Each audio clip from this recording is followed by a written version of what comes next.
নমস্কার, নিউজ ভ্যানগার্ডের এই মুহূর্তের আপডেটে আপনাদের স্বাগত। আমি অর্ণব রয়েছে আপনাদের সঙ্গে। যে বিষয়টা নিয়ে আলোচনা করব এই মুহূর্তে, প্রথমেই নজর রাখবো ওয়েদার আপডেটের দিকে এবং যেটা জানা যাচ্ছে আবহাওয়া দপ্তর সূত্রের ঘূর্ণাবর্ত ঝঞ্ঝার মাঝে ফের আটকে গেছে শীত। সকাল থেকেই মেঘলা আকাশ, তবে বৃষ্টির সম্ভাবনা নেই।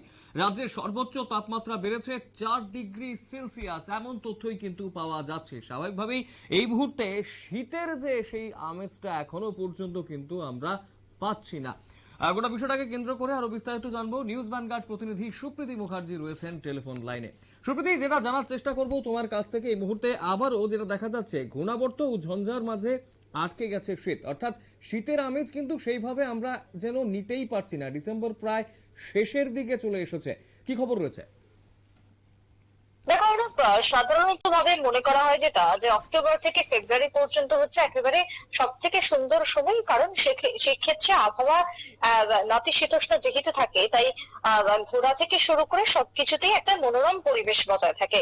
কিন্তু সেই জায়গায় দেখা যাচ্ছে যে ডিসেম্বরে দাঁড়িয়েও বারবার বৃষ্টি, বারবার ঘূর্ণাবর্ত, বারবার পশ্চিমী ঝঞ্ঝা, যার কারণে কিন্তু একটা বড়সড় প্রভাব পরিলক্ষিত হচ্ছে আবহাওয়ার ক্ষেত্রে।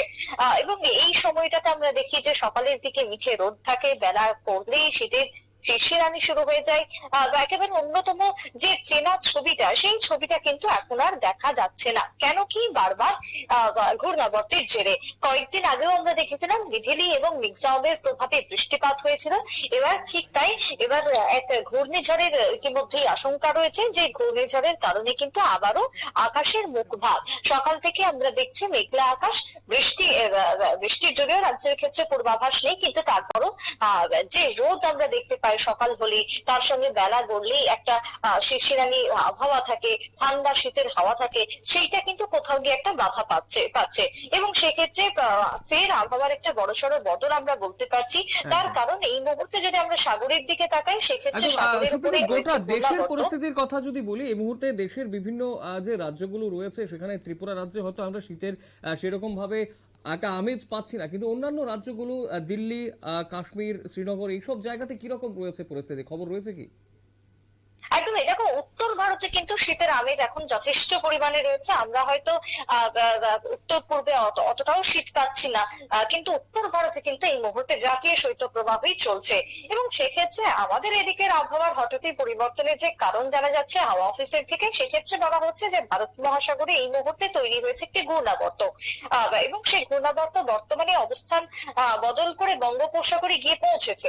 এবং আবহাওয়া দপ্তরের যে বুলেটিন, সেক্ষেত্রে ঘূর্ণাবর্তটি দক্ষিণ পশ্চিম বঙ্গোপসাগরে অবস্থান করছে, যার কারণে জলীয় বাষ্প প্রবেশের সম্ভাবনা রয়েছে। জলীয় বাষ্প প্রবেশের সম্ভাবনা থাকলে কি হয়, আবহাওয়ার একটা বিরাট পরিবর্তন ঘটবে। এবং সেক্ষেত্রে এই ঘূর্ণাবর্তের কারণে কোথাও মেঘলা আকাশ দেখা যাবে, কোথাও হালকা বৃষ্টিপাত দেখা যাবে, তবে রাজ্যের ক্ষেত্রে সেই বৃষ্টির সম্ভাবনা কিন্তু এখনো পর্যন্ত নেই।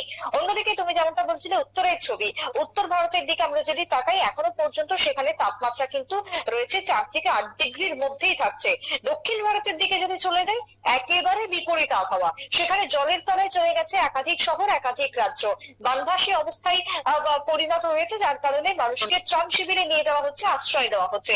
অর্থাৎ আবহাওয়ার যে দেখতে পাচ্ছ, কোথাও একদিকে যখন দেখতে পাচ্ছি যে শীতের একেবারে দাপট চলছে, অন্যদিকে তখন কি শীতের দেখাই নেই। আবার কোথাও আমাদের দিকে যদি তাকাই, ত্রিপুরা, পশ্চিমবঙ্গ, বিহার, উড়িষ্যা, এইসব সাইডে কি হচ্ছে, যে শীত এসেও শীতের যে আমরা আমেজ, সেটা হয়তো মন ভরে নিতে পারছি না। কখনো শীত খুব বেশি, কিন্তু গত বুধবার থেকে যদি বলি, শীত কিন্তু একেবারে আবারও কমেছে।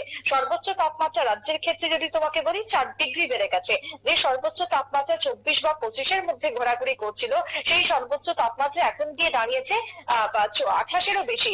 28.9 ডিগ্রি সেলসিয়াস দাঁড়িয়েছে আজকের ঠিক সর্বোচ্চ তাপমাত্রা। অর্থাৎ তুমি বুঝতে পারছো যে একদম রাজ্যের ক্ষেত্রে তাপমাত্রা কতটা বেড়ে গেছে। ঠিক একদম অসংখ্য ধন্যবাদ সুপ্রীতি বিস্তারিত তথ্য তুলে ধরার জন্য। অবশ্যই এই মুহূর্তে যে খবর এসে পৌঁছাচ্ছে আমাদের কাছে, যে শ্রীনগরে কিন্তু সেখানে অনেকটাই ঠান্ডা রয়েছে, জাঁকিয়ে ঠান্ডা রয়েছে। শ্রীনগরের বিভিন্ন রাস্তা কিন্তু বন্ধ রয়েছে। একই রকম ভাবে কার্গিল শ্রীনগরের যে রাস্তা, সেই রাস্তাও কিন্তু বন্ধ রয়েছে এবং সেখানে বিভিন্ন জায়গাতে বরফপাত থেকে শুরু করে বিভিন্ন জিনিস কিন্তু অবশ্যই ঠান্ডার যে আমেজ, সেটা কিন্তু অবশ্যই উত্তর ভারতে যেমনটা সুপ্রীতি জানালো, সেটা কিন্তু অবশ্যই তারা উপভোগ করছেন। একই রকম ভাবে দিল্লির কথা যদি বলি, দিল্লির যে দৃশ্যমানতা, সেটা কিন্তু অনেকটাই কমে গেছে এবং দিল্লিতে ফগকে কেন্দ্র করে অর্থাৎ কুয়াশাকে কেন্দ্র করে দৃশ্যমানতা কমে গেছে অনেকটা এবং সেখানে গাড়ি চলাচল করতে অনেকটাই সমস্যা হচ্ছে এমন তথ্য কিন্তু উঠে আসছে উত্তর ভারত থেকে।